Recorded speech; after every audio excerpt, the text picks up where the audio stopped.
Good morning, everyone. I am Anjani, Assistant Professor, SRN BGNR College, Khammam. Today, we are going to learn a poem, Father Returning Home by Dilip Chitre. Dilip Purushottam Chitre was a notable Indian poet. He is a critic, painter, and a filmmaker. He was born in 1938 and he died in 2009.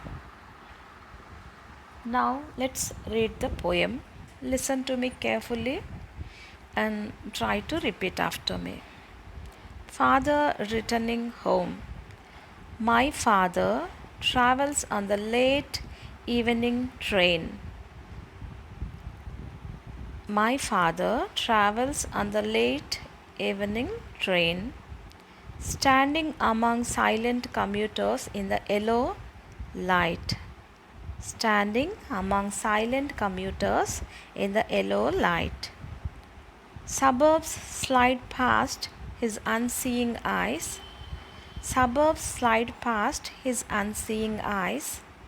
His shirt and pants are soggy, and his black raincoat stained with mud, and his bag stuffed with books is falling apart. His shirt and pants are soggy, and his black raincoat stained with mud, and his bag stuffed with books is falling apart.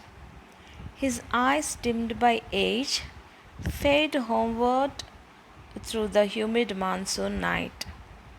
His eyes dimmed by age fade homeward through the humid monsoon night. Let's continue the poem. Now I can see him getting off the train. Now I can see him getting off the train like a word dropped from a long sentence. Like a word dropped from a long sentence. He hurries across the length of the grey platform. He hurries across the length of the grey platform, crosses the railway line, enters the lane, crosses the railway line, enters the lane. His chappals are sticky with mud, but he hurries onward. His chappals are sticky with mud, but he hurries onward. Let's continue the poem. Home again. I see him drinking weak tea. Home again. I see him drinking weak tea, eating a stale chapati, reading a book. Eating a stale chapati, reading a book. He goes into the toilet to contemplate. He goes into the toilet to contemplate man's estrangement from a man-made world. Man's estrangement from a man-made world. Coming out, he trembles at the sink. Coming out, he trembles at the sink. The cold water running over his brown hands. The cold water running over his brown hands. A few droplets cling to the graying hairs on his wrists. The cold water running over his brown hands. A few droplets cling to the graying hairs on his wrists. Continue the poem. His sullen children have often refused to share jokes and secrets with him. His sullen children have often refused to share jokes and secrets with him. He will now go to sleep. He will now go to sleep, listening to the static on the radio, listening to the static on the radio, dreaming of his ancestors and grandchildren, dreaming of his ancestors and grandchildren, thinking of nomads entering a subcontinent through a narrow pass. Thinking of nomads entering a subcontinent through a narrow pass. Here is a picture of a passenger traveling in a train. Let's discuss the poem in detail. First, he travels. The father travels in a train every day. My father travels on the late evening train, standing among silent commuters in the yellow light. This poem begins with the speaker's description of his father's traveling home. His father travels in a train. The father is traveling in a late evening train after finishing his work for the day. Here, late evening train may indicate how long the father works so that it regularly gets that late for him to return home. ఇక్కడ late evening train అనేది దేన్ని indicate చేస్తుందంటే father రోజు చాలా ఎక్కువసేపు ఆఫీస్లో పనిచేసి ఆలస్యంగా ఇంటికి వస్తున్నా అంటే ఈ works very hard for the family. ఇక్కడ ఎల్లో లైట్ కూడా దేన్ని ఇండికేట్ చేస్తుందంటే డిమ్గా ఉంది, లైఫ్ చాలా డల్గా ఉంది అతనిది అని. సైలెంట్ కమ్యూటర్స్, అతనితోటి ప్యాసింజర్స్ డైలీ ఆ ట్రైన్లో అప్ అండ్ డౌన్ చేసే వాళ్ళు కూడా సైలెంట్గా ఉన్నారు. అంటే ఇతను ఎవరితో ఇంటరాక్ట్ అవ్వట్లేదు, వాళ్ళలో వాళ్ళు కూడా మాట్లాడుకోవట్లేదు, అంతా నిశ్శబ్దంగా ఉంది అంటే it indicates some dullness in his life. Let's continue the analysis. He unmoves. He doesn't pay any interest to anything in that train. Suburbs slide past his unseeing eyes. The suburbs are sliding past the moving train. But the poet's father has no intention to look at those. He is unmoved by these scenes, for he has seen those many a times and finds nothing new or interesting in it. జనరల్గా ట్రైన్లో మనం travel చేసేటప్పుడు ట్రైన్లోంచి బయటికి చూస్తా అన్నీ move అవుతుంటే సరదాగా ఉంటుంది పిల్లలకు కానీ చాలామంది పెద్దలకి. ఈ ట్రైన్లోంచి సబర్బ్స్ కనిపిస్తుంటే వెళ్ళిపోతున్న సబర్బన్ ఏరియాస్, ఆ బిల్డింగ్స్ అన్నీ వెనక్కి వెళ్ళిపోతున్నట్టు కనిపిస్తే a father is not paying any attention. అంటే రోజు చూడడం వల్ల కావచ్చు, అతని లైఫ్లో ఉన్న మొనాటనీ వల్ల కావచ్చు, అతను ఏమీ ఇంట్రెస్ట్ పే చేయట్లేదు, మూవ్ అవ్వట్లేదు, స్పందించట్లేదు వాటికి, ఆ సీన్స్కి.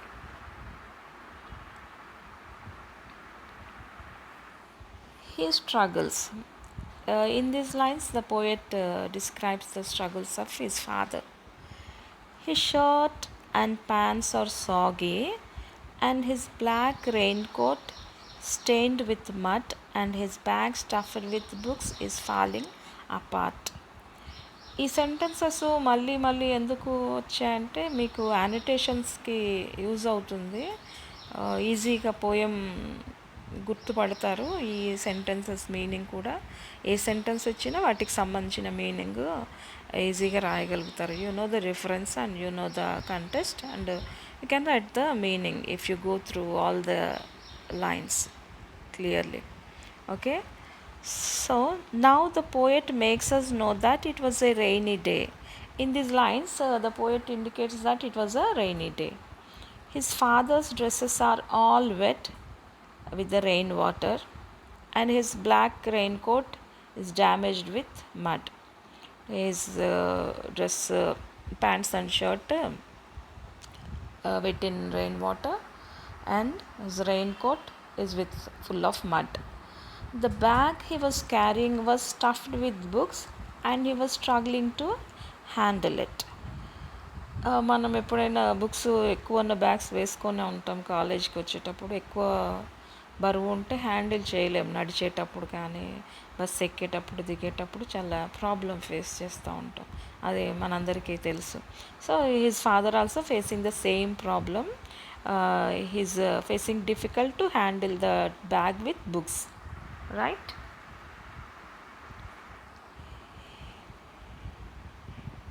His eyes dimmed by age fade homeward through the humid monsoon night. Here in these lines the poet gives us an impression of his father's age. His father is in his old age. his eyesight is dimmed by his old age. Because of his old age, his eyesight is in a problem. The father looks homeward with his low vision through the humid monsoon night.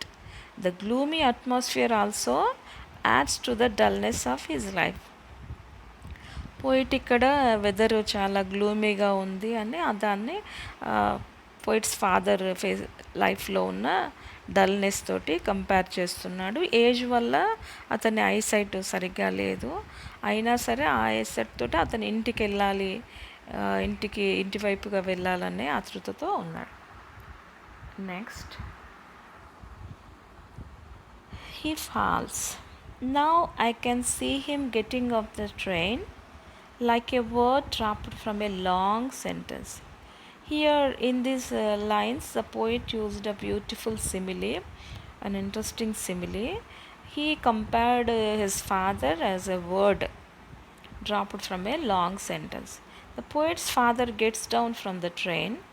Here, Dilip Chitra has used a fine simile in comparing his father to an unimportant word in a long sentence. This is quite unique. He says that his father gets down just like a word dropped from a long sentence. The poet indicates how unimportant his father is to the crowd in the train. మంచి simile, ఒక long సెంటెన్స్లోంచి ఒక word పడిపోయినట్టు poets father ట్రైన్లోంచి దిగాడు. So ఇది చాలా క్రౌడ్లోంచి ఒకరు పోతే ఎవరు పట్టించుకోరు, ఒక పెద్ద సెంటెన్స్లోంచి ఒక వర్డ్ పడిపోతే కూడా అంత అబ్జర్వ్ చేయరు ఎవరు.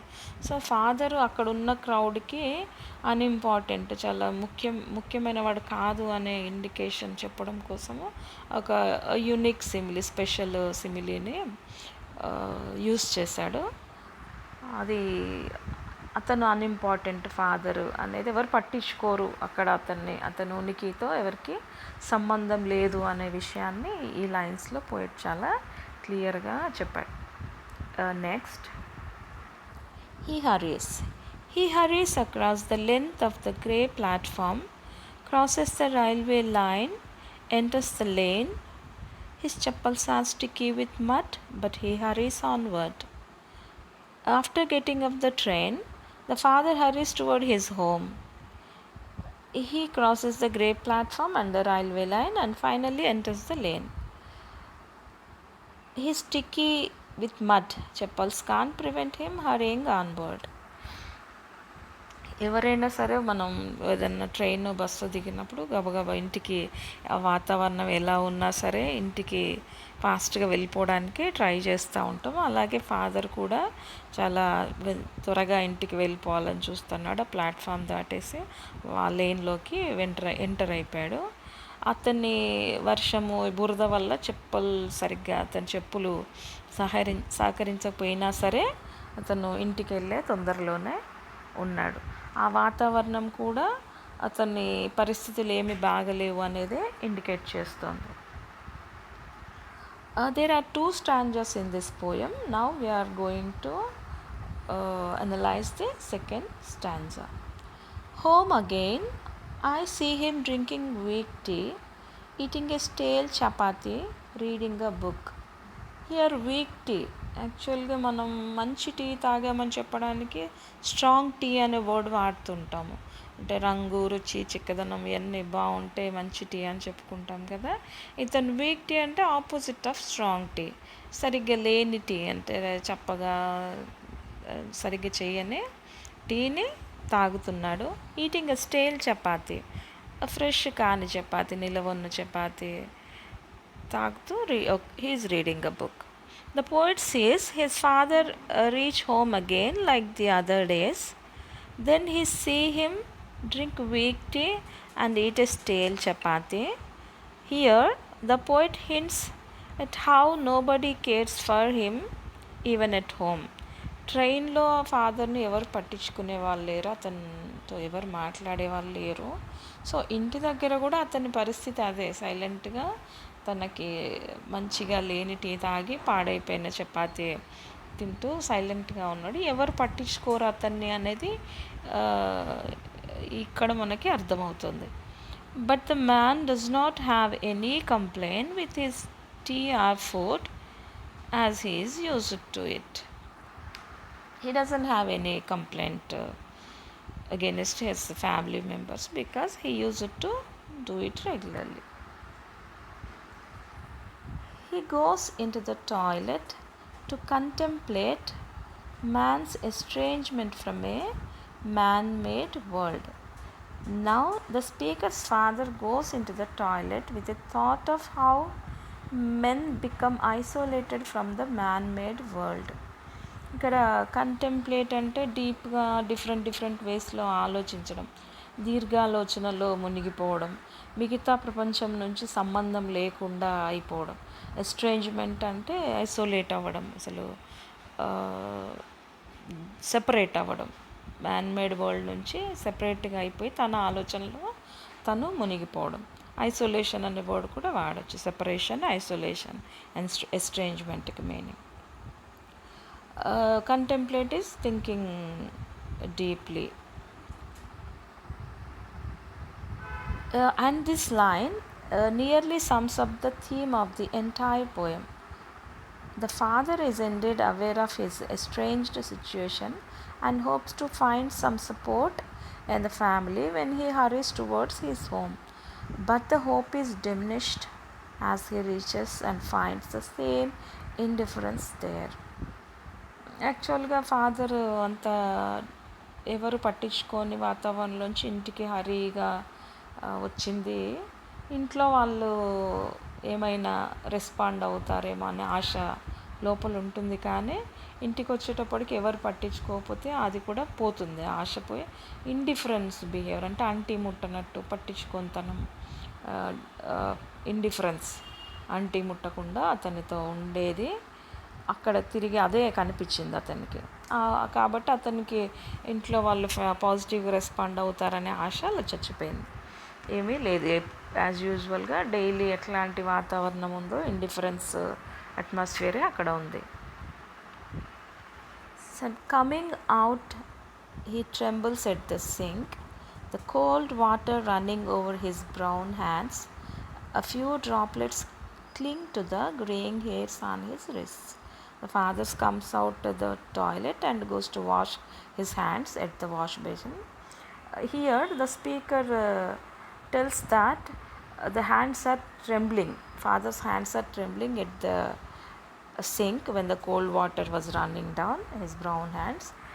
Here the trembling may be caused due to his old age or the coldness of the water or the fearful thought of his isolation from the rest of the world.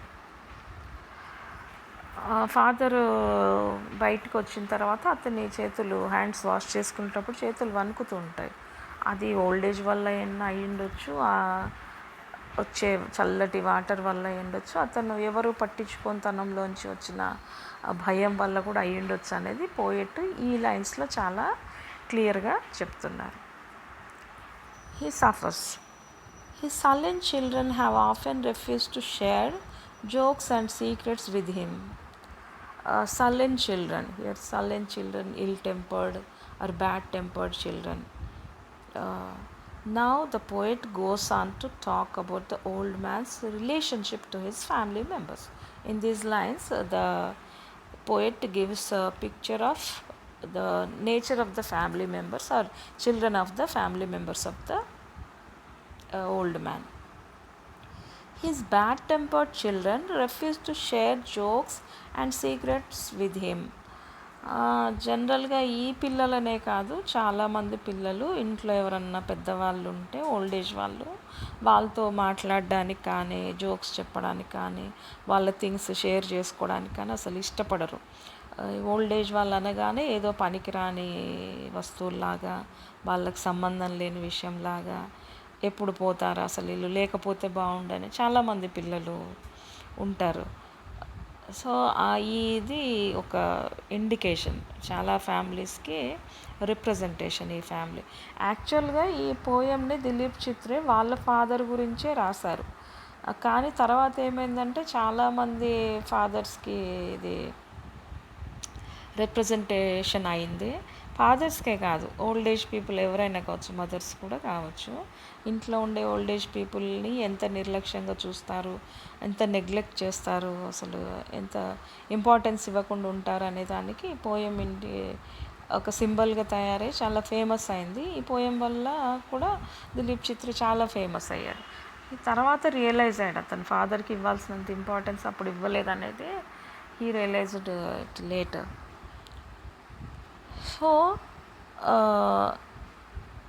the children of the old man, they don't share close and friendly association with their father.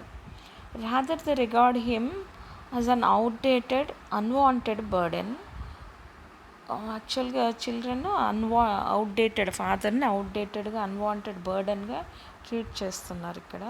Though he seems to be the only earning member of the family. జనరల్గా earning సంపాదించే వాళ్ళకి చాలా importance ఉంటుంది ఫ్యామిలీలో. కానీ ఈ ఫ్యామిలీలో సంపాదన ఉన్నప్పటికీ ఆయన ఒకే ఒక సంపాదనతో, అతని ఒక్కడి సంపాదనతోటే ఫ్యామిలీ నడుస్తున్నా కానీ ఈ ఫాదర్కి అసలు ఇంపార్టెన్స్ ఏమీ లేదు ఈ ఫ్యామిలీలో అనేది మనకు పోయెట్ ఈ లైన్స్లో చాలా క్లియర్గా చెప్తున్నారు. So finally he sleeps. He will now go to sleep listening to the static on the radio, dreaming of his ancestors and grandchildren, thinking of nomads entering a subcontinent through a narrow pass. The sound of the radio is even noisy, giving another reference to the old man's miserable life. ఇక్కడ ఈ radio కూడా అతని miserable లైఫ్కి ఒక ఎగ్జాంపుల్గా use చేస్తున్నాడు. రెగ్యులర్గా అతను ఎప్పుడు విన్నట్టే ఆ రేడియో వింటూ పడుకోవడానికి సిద్ధపడుతున్నాడు. However, his dreaming of his ancestors and grandchildren gives the impression that he finds some solace in thinking about his past and future generation. జనరల్గా ఇంట్లో ఓల్డ్ ఏజ్ వాళ్ళు ఉంటే వాళ్ళు పాత కాలం స్మృతులని తలుచుకోవడం కానీ, ఫ్యూచర్ జనరేషన్ గురించి కానీ, పాస్ట్ జనరేషన్ గురించి కానీ. ఒక ఫ్యామిలీలో పెద్దవాళ్ళు ఉంటే వాళ్ళు ఎప్పుడూ గతం గురించి, వాళ్ళ తండ్రులు తాతల గురించి తలుచుకుంటూ ఉంటారు. లేకపోతే తమ వచ్చే తరాల వాళ్ళ గురించి ఆలోచిస్తూ ఉంటారు వాళ్ళు ఎక్కువ శాతం. సో అదే ఇక్కడ మనకి పోయెట్ ఈ పోయంలో కూడా చెప్తున్నారు. సారీ.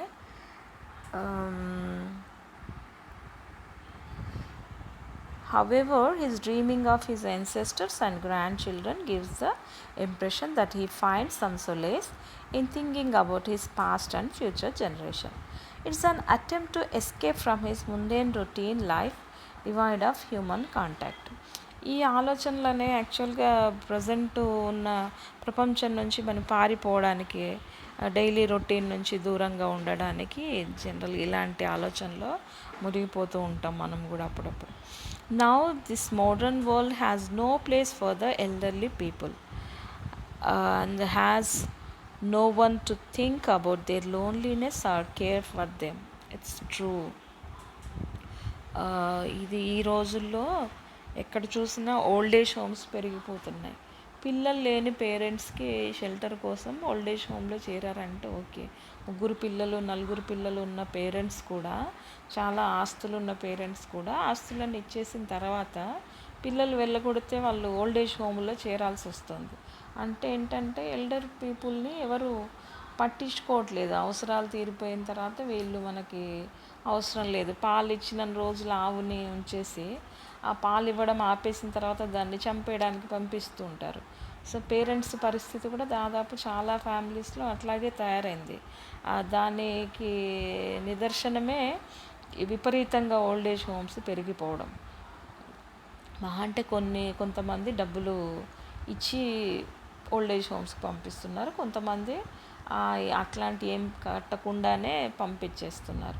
అయినా సరే చాలామంది పేరెంట్స్కి ఆ పిల్లల మీద కంప్లైంట్ ఉండదు. ఇది వాళ్ళని ఇంకా వెనకేసుకు రావడానికి చూస్తూ ఉంటారు, అది పేరెంట్స్ నేచర్. కానీ పిల్లలు చిన్నగా ఉన్నప్పుడు వాళ్ళు ఉద్యోగాలు చేసినా, ఏ పనుల్లో ఉన్నా పిల్లలకి ఏ ఇబ్బంది లేకుండా చూసుకోవడానికి మ్యాక్సిమం కష్టపడతారు. సో సేమ్ వాళ్ళు పెద్దగైన తర్వాత వాళ్ళు పని చేసుకోలేని పరిస్థితి వచ్చినప్పుడు ఆ పిల్లలు ఆ స్టాండ్ తీసుకోవాలి. నా చిన్నప్పుడు పేరెంట్స్ చూసుకున్నారు కాబట్టి నేను పెద్దయ్యాక నా పేరెంట్స్ని నేను చూసుకోవాలి. అది మినిమం రెస్పాన్సిబిలిటీ. ఎవరు చెప్పక్కర్లేదు, ఏం చట్టాలు కూడా చేయక్కర్లేదు. ఏ పోలీసులో వచ్చి మీ అమ్మని నాన్నని చూసుకోండి అని బెదిరించాల్సిన అవసరం లేదు. వాళ్ళంతట వాళ్ళకే నా తల్లిదండ్రులు నా బాధ్యత నా అభిమానంగా ఉండాల్సిన అవసరం ఉంది. కానీ ఈ మధ్య కాలంలో చాలా పేరెంట్స్ని రోడ్డు మీద గెంటేసిన సంఘటనలు పేపర్లో కానీ టీవీల్లో కానీ చాలా మనం చూస్తూ ఉన్నాము. మనం ఏం నేర్చుకోవాలంటే ఖచ్చితంగా మన ఫ్యామిలీలో ఇట్లా జరగకుండా చూసుకోవాలి. మన పేరెంట్స్ని కానీ గ్రాండ్ పేరెంట్స్ కానీ ఉంటే వాళ్ళకి ఇంపార్టెన్స్ ఇవ్వడం, వాళ్ళు చెప్పేది వినడం, మనం కూడా వాళ్ళతో మనకు తెలిసిన విషయాలు షేర్ చేసుకోవడం. మనకి ఏదన్నా కొత్త విషయం తెలిస్తే ఎవరితోనే చెప్పాలనిపిస్తుంది. జనరల్గా ఫ్రెండ్స్తో చెప్పుకుంటాం, వీళ్ళతో కూడా చెప్పచ్చు. They feel very happy. మనం షేర్ చేసుకుంటే చాలా విలువైన వస్తువు ఇచ్చినంత హ్యాపీగా ఫీల్ అవుతుంటారు. కాబట్టి మీ ఇంట్లో ఉన్న ఎల్డర్ పీపుల్ తోటి మంచి సంబంధాలు మెయింటైన్ చేయడానికి చూసి ఫ్యూచర్లో ఓల్డ్ ఏజ్ హోమ్ నంబర్ని తగ్గిస్తారని కోరుకుంటున్నాను. ఈ లెసన్ మనం ఆ విధంగా అర్థం చేసుకుంటే బాగుంటుంది అనేది నా opinion. Okay, I hope you understood the poem, and let's conclude this one. The poem Father Returning Home by Dilip Chitra shows sympathy for the old neglected people in our society. The poet Dilip Chitra became very famous for this poem. Already I have told you, because of this poem he became very famous.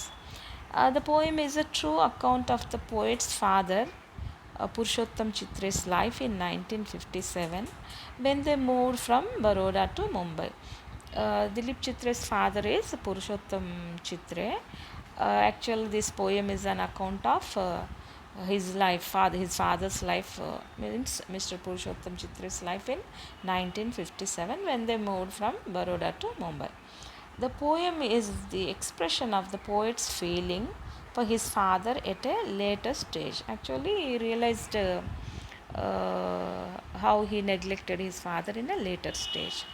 He realized how neglected and uncared his father was, even after being the only earner in the family. Actually, Dilip Chitra's father was the only earner in the family, even though he was neglected very much. But the poet realized it later and wrote this poem.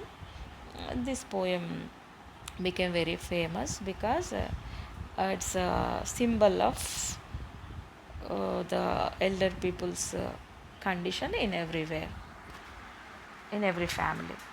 Okay, and please go through the poem again and try to read those sentences for annotations. See you in next class. Thank you.